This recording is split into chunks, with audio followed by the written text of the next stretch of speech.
League can suck sometimes. Like, really suck. But at the end of the day, man, I love the process. With the good and the bad, I appreciate the games, and I appreciate my time spent playing. Right? At the end of the night, kind of no matter what happens, I can lay my head down and be like, I enjoyed my time playing League. I learned some valuable lessons. I was able to push myself in a way that I find fulfilling and meaningful. Right? Even when I get inted, I can say, you know, I practice my favorite champion, or I've been practicing some sort of mechanic, right? I've been practicing my F keys. My camera control was really, really good.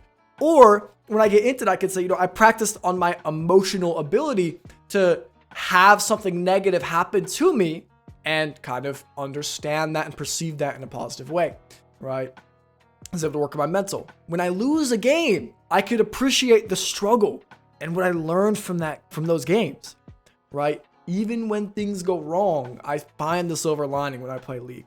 And that's my favorite part about League, right? No matter what happens, I feel like my time was spent in a good way. I feel like I was engaged in a meaningful way, and I felt like I got to push myself in a way that I find meaningful and positive.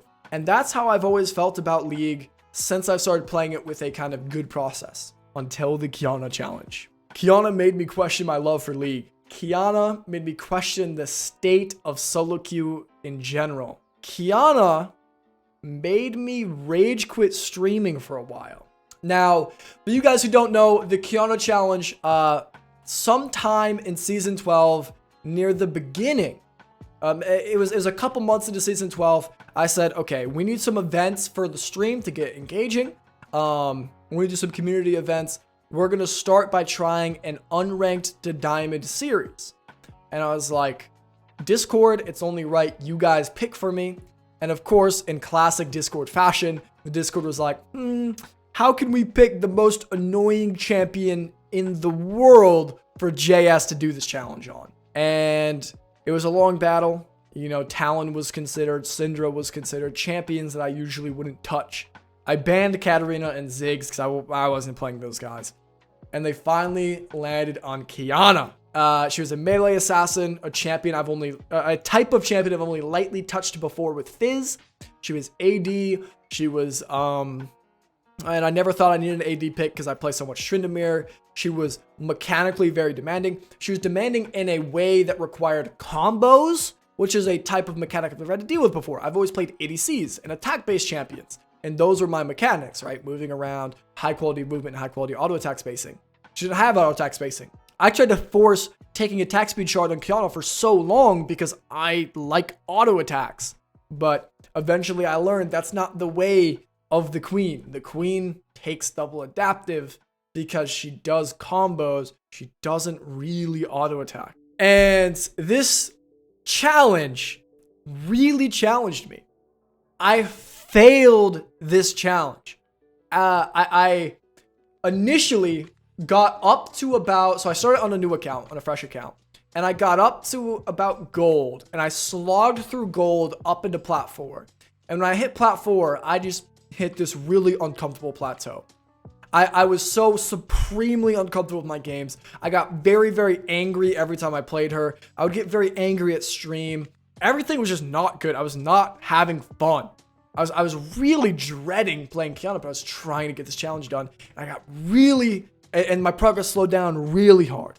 I still always had like a positive win rate, but it was just big. It was like 55%, 53%. There's these really slow win rates that would take forever to hit diamond on, especially embarrassing because I'm such a, you know, high elo player, right? I'm a Masters player. I'm top 1000 in NA. I should be able to get to diamond, like not even through diamond, just get to diamond 4, right?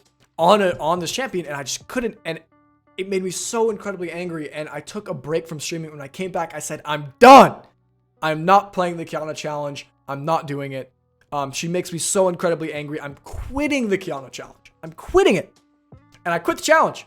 And now I picked it back up in the preseason, and I cruised up to around plat 1 with like a 70, 90% win rate. Like I seriously just cruised. And I'll talk about why later in the video, why it was so much easier when I came back.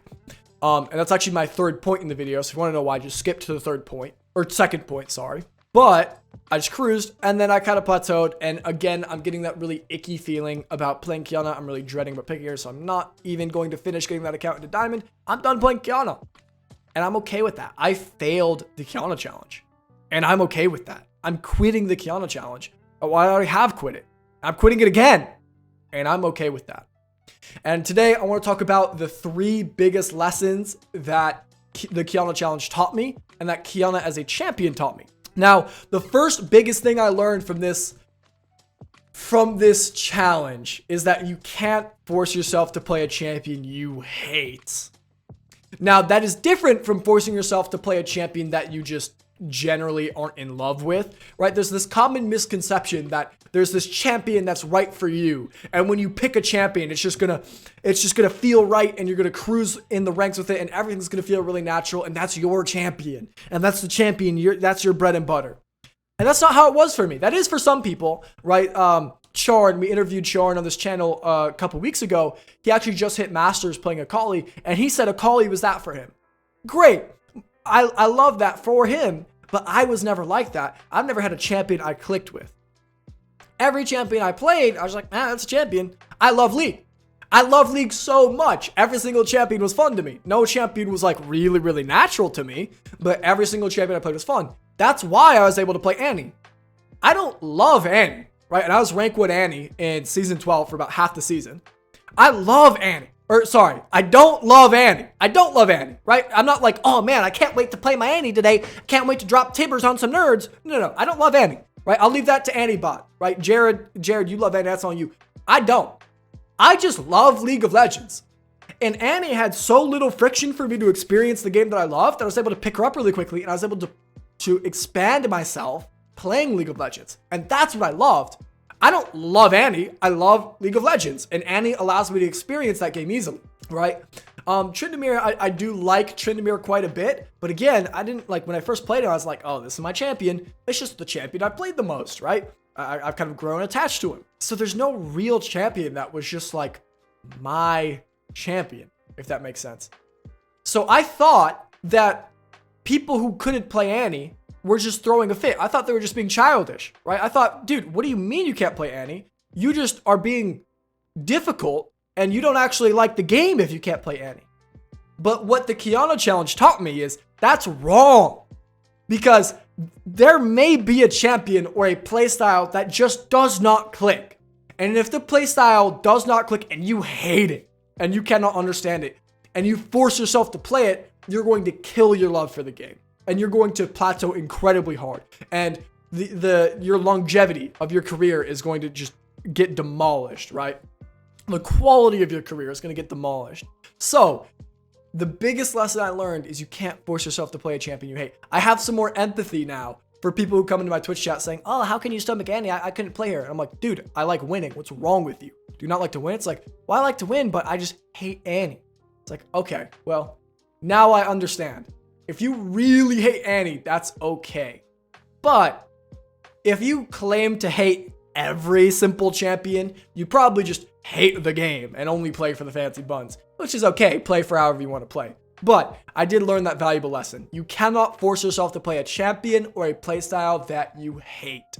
Second biggest thing I learned from the Qiyana challenge is patience and perspective are some of the biggest weapons for breaking out of plateaus.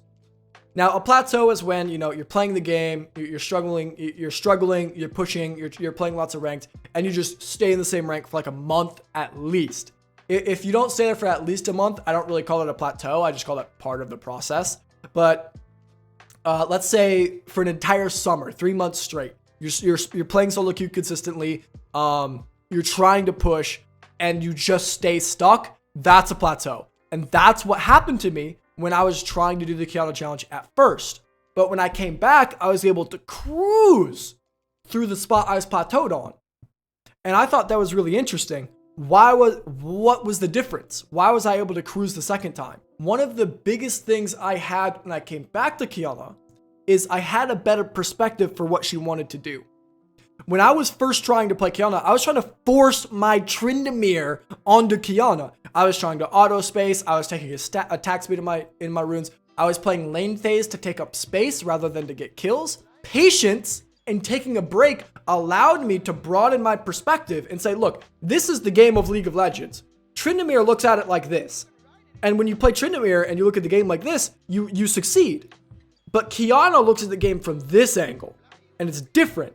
If you try to play Qiyana and you don't understand this perspective because you're too locked in from this point of view, you're not going to be able to understand this because I was too locked in. So what I had to do, I had to take a break. I had to do different things, and doing different things and playing different things pulls you away. It creates space between what you're doing, and it broadens perspective. And now that I was further back, I was able to kind of understand this is a lot more in tune with what Qiyana wants. With Tryndamere and Annie, well, in Tryndamere, I'm trying to take up lots of space, right? Tryndamere's over here, Annie's over here, Qiyana's over here, right? I had to learn that Qiyana doesn't want the same thing Tryndamere wants. Tryndamere doesn't want the same thing Annie's wants. And I knew that in my brain. I'm like, yeah, I know she wants it, but it's why she wants it differently.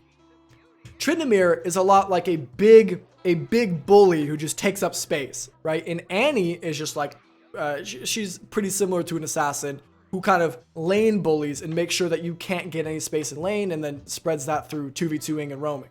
And she's very power spec orientated. Qiyana, I end up learning, is a lot like a lion, right? You stand way further back, kind of in the shadows, way further back than all the other champions I play, and then you go way harder than any of the other champions I play.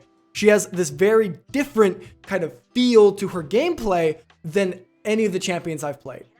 Now, looking back at it, like League of Legends is League of Legends, they're still all employing the same fundamentals. They're just employing them with a different twist, right? With a different kind of perspective, right? And what taking a break did, it allowed me to have that patience. It allowed me to have that perspective. Okay, the third thing that I learned from the Qiyana challenge kind of goes hand in hand with the second thing. I wrote down here, focus on the positives. And the reason that goes with the last thing is because when I came back to the Qiyana challenge, I had already quit it, right? So I already told my community, I already took the responsibility for the failure. But I was like, okay, you know what? I'm going to do it again. Let's go do it again. And I decided to queue up. And the reason I decided to do it again was because I was like, you know what? There are parts of Qiyana that were actually kind of enjoyable. When you get a really clean combo, chef's kiss, beautiful. When you are 5-0, it's a lot of fun. When you hit a big ult, it's a lot of fun, right? So I'm like, okay, I know that there are fun aspects to Qiyana. I'm going to really focus on those. How can I capitalize on those the most? And what focusing on those positives helped me do, saying, okay, I want to be 5-0. I want to hit big ults, and I want to, hit cool combos. Well, that led me to be more in tune with Qiyana's perspective, because I was like, okay, well, if you want to hit clean combos, you got to go practice your combos. So I'm out here in practice tool, QWEQ, Prowler's Claw, RQWEQ, right? Like I'm doing all these combos. I'm doing everything I can, and I'm practicing my combos. Oh, you want to be 5-0? Well, you got to learn opportunities in the matchups to lane better. Like, okay, well, now every single lane I'm trying to visualize, I'm the lion, I'm sitting back, I'm trying to visualize when I can jump, right? When is my first opportunity? I'm trying to think about that because that's what I really, really want, because that's the positive, right? I'm focusing on the positive. It really helped me align with the champion and the perspective. I want to hit big ults. So in team fights, I'm always trying to push my positioning to line up a really juicy big ult. It also taught me ult discipline, trigger discipline with the ultimate. Because if you throw your ult into thin air, which you guys watched the beginning of the Qiyana challenge, you guys know I did that a lot. A lot of ults that just went into thin air, stunned nobody, did nothing. You have to be patient with your ult if you want it to be effective, right? So I really got in tune with Qiyana a lot faster because I was really excited for the positive aspects of her. Going back to the first point, unfortunately, the times where I wasn't doing those positive things, I still wanted to uninstall the game. I still hate Qiyana. I hate the playstyle. I hate combos, right? I would really much prefer to auto attack in terms of my mechanics. I'd rather play like a marksman than like a melee assassin. I hate how Qiyana sounds in game. I hate how she looks and moves. I hate her voice lines. I hate Qiyana, and I'm excited. I'm excited to be able to express that because I'm really excited for what I learned. right? And now I understand that you really can hate a champion in this game. You can hate a lot of champions in this game. You have to play things that you don't hate. I hope you guys enjoyed this video. This video was kind of me taking responsibility for the Qiyana challenge, what happened, and sharing my failure. I think a lot of times in the League of Legends community, we overlook failure. And we don't talk about people who fail. We always talk about the person who went from gold to masters in a year. We always talk about the people who succeed in their climb. We don't look at the people who fail in their climb. Well, I'm here giving you a first-hand experience of my biggest failure in terms of the challenges I set aside for myself, how it happened, why I quit, why I'm not coming back to it, and how you can hopefully not fail as well. So I hope you guys got value out of this. If you guys made it to the end, and I will go in there and tell you what I think of it. I appreciate you guys made it to the end of a JS video. I love all of you who are out here. Y'all have a good night. Let me know what kind of content you guys would like to see next. Y'all have a blessed night. Peace, peace, peace.